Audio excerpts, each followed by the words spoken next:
Guys, eto na naman ako, si Boss Chi. Magbibigay ng kaunting short video para sa inyo.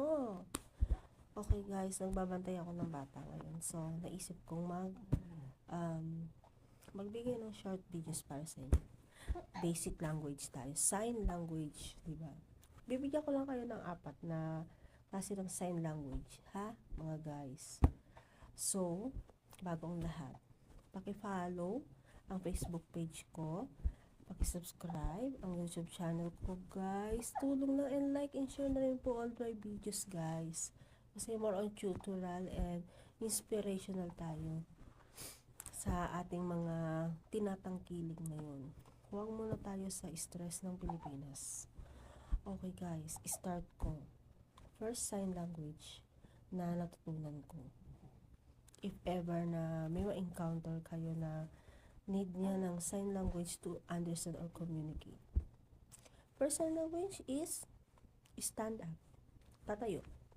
Diba, guys? Ganito. Nagiga yung alaga ko. Ganito yun, guys. Stand up. Stand up. Yan, guys, ha? Stand up. Okay? Then, second is nag-aali alaga ko.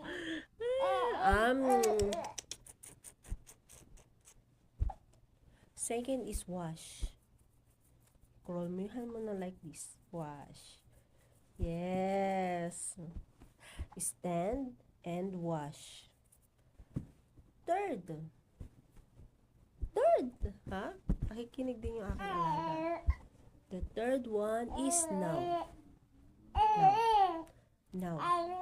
Now. First stand, second wash, and now. Okay, 3 na. The last one is sit or upo. Sit na tayo. Sit is okay. Stand, wash, now, and sit. Okay, guys. Ay 4 na kayo natutunan. So, balik na lang tayo mamaya. And thank you for watching. Bye-bye.